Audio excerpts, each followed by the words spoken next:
নমস্কাৰ ষ্টুডিঅ'ত মই পৰিমিতা আৰু এবাৰ আন এক খবৰ লৈ আহিছো বঙাইগাঁৱত এক ঘটনা সংঘটিত হৈছে য'ত আৰক্ষীৰ জালত পৰিছে এজন বজৰং দলৰ সদস্য আৰক্ষীক প্ৰহাৰৰ অভিযোগ উত্থাপিত হৈছে বজৰং দলৰ সদস্যৰ বিৰুদ্ধে আৰক্ষীৰ জালত বজৰং দলৰ সদস্য আৰু আৰক্ষীক প্ৰহাৰৰ অভিযোগ উত্থাপন হৈছে বজৰং দলৰ সদস্যৰ বিৰুদ্ধে ইতিমধ্যে আৰক্ষীয়ে গ্ৰেপ্তাৰ কৰিছে মৃদুল দাস নামৰ এজন সদস্যক আৰু বজৰং দলৰ সদস্যক আটক কৰাৰ পাছতে বঙাইগাঁৱত এক উত্তপ্ত পৰিস্থিতিৰ সৃষ্টি হৈছে বজৰং দলৰ সদস্যই থানা ঘেৰাও কৰিছে আৰক্ষী থানা ঘেৰাও কৰিছে আৰু পৰিস্থিতি নিয়ন্ত্ৰণ কৰিবলৈ থানাৰ চৌহদত আৰক্ষী বাহিনী মুতায়ন কৰা হৈছে আমি বঙাইগাঁৱৰ এক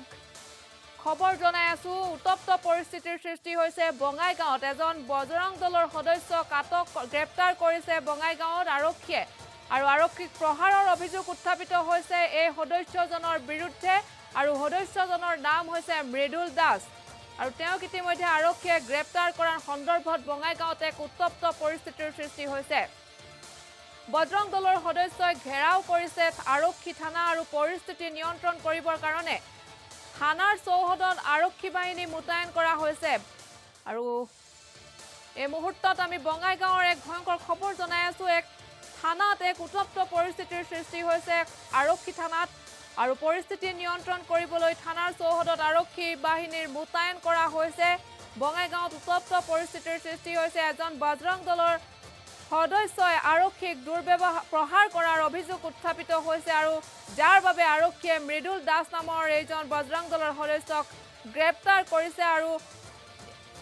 আৰক্ষীয়ে গ্ৰেপ্তাৰ কৰাৰ বাবে সদস্যজনক গ্ৰেপ্তাৰ কৰাৰ বাবে উত্তপ্ত পৰিস্থিতিৰ সৃষ্টি হৈছে বজৰং দলৰ সদস্যই ঘেৰাও কৰিছে আৰক্ষী থানা আৰু পৰিস্থিতি নিয়ন্ত্ৰণ কৰিবলৈ থানাৰ চৌহদত আৰক্ষী মুতায়ন কৰা হৈছে এই মুহূৰ্তত আমাৰ সৈতে সংযোগ হ'ব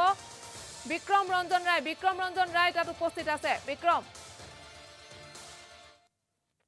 মই বুটত উপস্থিত আছো অভয়াপুৰী থানাৰ সন্মুখত আৰু ইয়াত যথেষ্ট প্ৰতিবাদ কাৰ্যসূচী দেখা গৈছে আৰু বজৰং দলে প্ৰতিবাদী কাৰ্যসূচী লৈছে আৰু সন্মুখত আৰক্ষী প্ৰশাসনে যথেষ্ট সষ্টম হৈছে কাৰণ এটা লাভ জিহাদৰ ঘটনা হৈছিল আৰু লাভ জিহাদৰ ঘটনাত আমাৰ ৰাষ্ট্ৰীয় বজৰং দলৰ জিলা ছেক্ৰেটাৰী মৃদুল দাস তেওঁ তাতে গৈছিল আৰু তেওঁ ৰাইজৰ লগত সহযোগ কৰি মানে প্ৰশাসনক সেই লাভ জিহাদীক বুজাই দিছে দিয়াৰ পিছত তাতে আমি নিউজো ফ্লাছ হৈছে আমি নিউজত কোনো সেই ধৰণৰ ঘটনা দেখা নাই যে প্ৰশাসনৰ লগত তৰ্ক বিতৰ্ক বা হাতাহাতি কিবা এটা হৈছে তো কিন্তু প্ৰশাসনে ষড়যন্ত্ৰমূলকভাৱে মৃদুল দাসে প্ৰশাসনৰ ওপৰত হাত দিয়া বুলি কিবা এটা ষড়যন্ত্ৰ কেছ দিছে সেই কেছত মৃদুল দাসক এৰেষ্ট কৰি জেলত ভৰোৱাৰ এটা আমি ডাইৰেক্ট ষড়যন্ত্ৰ বুলি কৈছোঁ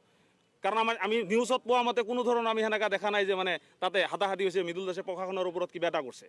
তো তাৰপিছতো প্ৰশাসনে কেনেকৈ মৃদুল দাসক জেলত ভৰাই আছে আৰু বিজেপি চৰকাৰ বেলেগ বেলেগ ৰাজ্যত উত্তৰ প্ৰদেশত আজি কি কৰি আছে তেওঁলোকে লাভ জিহাদৰ বিৰুদ্ধে আইন প্ৰণয়ন কৰি আছে লাভ জিহাদীক 10 বছৰৰ কাৰণে কাৰাদণ্ডৰ ব্যৱস্থা কৰি আছে ছেম